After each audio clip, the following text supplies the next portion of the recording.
કરજણ તાલુકાના સારીંગ ગામની સીમમાં આવેલા ભાગ્યલક્ષ્મી ટ્રાન્સપોર્ટ રેતી સ્ટોકમાં મજૂરીએ આવેલા 2 યુવકોને કરંટ લાગતા મામલો ગરમાયો હતો। સૂત્રો દ્વારા મળતી માહિતી અનુસાર ગઈકાલે કરજણ તાલુકાના સારીંગ ગામની સીમમાં આવેલા ભાગ્યલક્ષ્મી ટ્રાન્સપોર્ટ રેતી સ્ટોક ઉપર રેતી ચરાવવાના મશીન ઉપર પુનિતપુરાના 2 યુવકો મજૂરીએ આવતા પાણીની મોટર દ્વારા બંને યુવકો જેના નામ આનંદભાઈ મુકુંદભાઈ બારોટ, ઉંમર 32 વર્ષ, હાલ રહે પુનિતપુરા જૂના ભીલવાડા, તાલુકો કરજણ, તેઓ મૂળ વતની ભરૂચ જિલ્લાના જંબુસરના રહેવાસી, અને રાજુભાઈ રમેશભાઈ વસાવા જેની ઉંમર 19 વર્ષ, જેઓ પુનિતપુરા જૂના ભીલવાડામાં રહેતા ગઈકાલે સવારે રેતીના સ્ટોક ઉપર મજૂરીએ આવેલા અને રેતી ચરાવતા સમયે પાણીની મોટર અચાનક કરંટ લાગતા આસપાસના લોકોમાં અફરાતફરીનો માહોલ સર્જાયો હતો। ભાગ્યલક્ષ્મીના માલિકને જાણ કરતા માલિકે બંને યુવકોને સારવાર અર્થે કરજણ સરકારી હોસ્પિટલમાં ખસેડ્યા હતા, પરંતુ કરજણ સરકારી હોસ્પિટલના તબીબે બંને યુવકોને મૃત જાહેર કરતા મામલો કરજણ પોલીસ મથકમાં પહોંચ્યો હતો। મૃતક યુવકોનું પીએમ કરી ડેથ બોડી પરિવારજનોને સોંપવામાં આવતા મૃતકના પરિવારજનોમાં ભાગ્યલક્ષ્મી ટ્રાન્સપોર્ટના માલિકને વળતર માટેની માંગણી કરતા માલિકે એક મૃતકને 1.5 લાખ રૂપિયા આપવાનું નક્કી કરતા મામલો ગરમાયો હતો। ભાગ્યલક્ષ્મી ટ્રાન્સપોર્ટના માલિકે કામ ચલાઉ દીકરાઓની કિંમત માત્ર 1.5 લાખ રૂપિયા નક્કી કરતા મૃતકના પરિવારજનોએ ડેથ બોડી ઘટના સ્થળે લઈ જઈ ડેડિયાપાડાના ધારાસભ્ય ચેતર વસાવાનો સંપર્ક કરી ચેતરભાઈ વસાવાના કાર્યકરો ઘટનાસ્થળ ઉપર દોડી આવ્યા હતા અને મૃતકના પરિવારજનોને યોગ્ય ન્યાય અને યોગ્ય વળતર મળે તેવા પ્રયાસો હાથ ધર્યા હતા, પરંતુ ભાગ્યલક્ષ્મી ટ્રાન્સપોર્ટના માલિકે કર્મચારીઓને ઉડાવ જવાબ આપતા મામલો વધુ બિચકાયો હતો અને જ્યાં સુધી મૃતકના પરિવારોને યોગ્ય ન્યાય અને વળતર નહીં મળે ત્યાં સુધી ધરણા કરવાનું જણાવ્યું હતું, પરંતુ સૂત્રોની મળતી માહિતી અનુસાર રાત્રે આશરે 2 વાગ્યાના અરસામાં મામલો થાળે પડ્યો હતો, જેમાં મુકુંદભાઈ બારોટને 10 લાખ તેમજ રાજુભાઈ વસાવાને 11 લાખ આપવાની માહિતી મળી હતી। આજ રોજ બરોડા જિલ્લાનું જે સારીંગ ગામ છે ત્યાં આગળ ભાગ્યલક્ષ્મી જ્યાં રેતીનો સ્ટોક છે મારી પાછળ, એ લોકોનો સ્ટોકનો અહીંયાથી એ લોકો એમનો પોતાનો બિઝનેસ કરી રહ્યા છે। આજે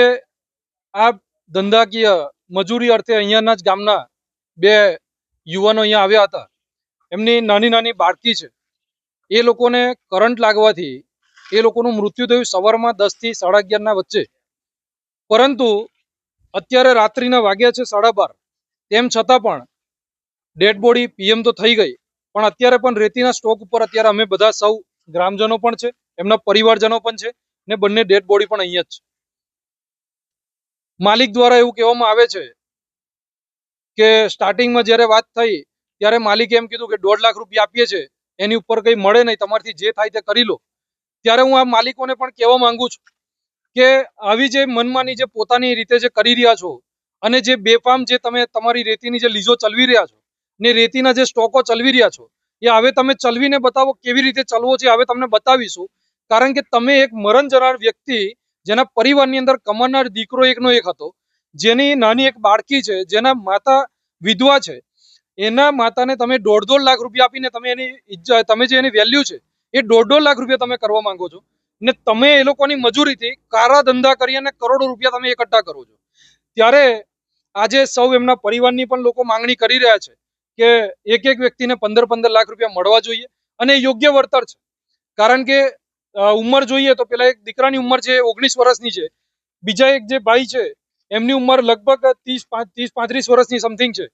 તો આજે આટલી ઉંમરની અંદર જ્યારે ઘરનો કોઈનો ચિરાગ બુજાઈ ગયો છે ને 15 લાખ રૂપિયાની માંગણી છે, ત્યારે આ લીઝના આ જે સ્ટોકના જે ધારક છે નિલેશભાઈ કરીને, એની હજી તો ગરમી ઉતરતી નથી, એટલે એટલી ગરમીમાં વાત કરે છે કે અમે ઇન્સ્યોરન્સ લીધો છે, અમારે જ્યાં કાગળ રજૂ કરવાના છે ત્યાં કરીશું। જ્યારે અહીંયા પોલીસ આવે છે, પીઆઈ સાહેબ આવે છે, ત્યારે એમની સામે એમ કહે છે કે એ તો છૂટક મજૂરી આવતો હતો, અમારે એનો ઇન્સ્યોરન્સ ના લેવાનો હોય। તો આ જે મનમાની છે એ મનમાની ચલાવી લેવામાં નહીં આવશે। આ ડેડ બોડી ત્યાં સુધી અહીંયાથી નહીં ઉઠે જ્યાં સુધી એમની માંગણી પૂરી નહીં થાય, અને જો માંગણી પૂરી નહીં થાય તો આ રેતીના સ્ટોકને કેવી રીતે અમારે ખાલી કરાવવો છે અને કેવી રીતે એને રેતીની અંદર એને કેવી રીતે બીજા કાયદાકીય પગલાં ભરાવા છે એ પણ અમને સારી રીતે આવડે છે। એટલે કાલે સવારે અમારા જે આગેવાન છે ડેડિયાપાડાના ધારાસભ્ય ચૈતરભાઈ વસાવા, એ પણ આવી રહ્યા છે, કારણ કે આ જે ઘટના બની છે ખૂબ દુઃખદ ઘટના છે. તેમ છતાં પણ આ લોકોના મોઢા ઉપર કોઈ પણ પ્રકારનું દુઃખ દેખાતું નથી, અને આ જ્યાં સુધી એ લોકોનું વળતર યોગ્ય નહીં મળે ત્યાં સુધી સવારે અહીંયા આવશે ને જરૂર પડતા મોટી સંખ્યામાં આગેવાનોને ભેગા કરવાના થશે, તો પણ અમે અહીંયા બધાને ભેગા કરીશું.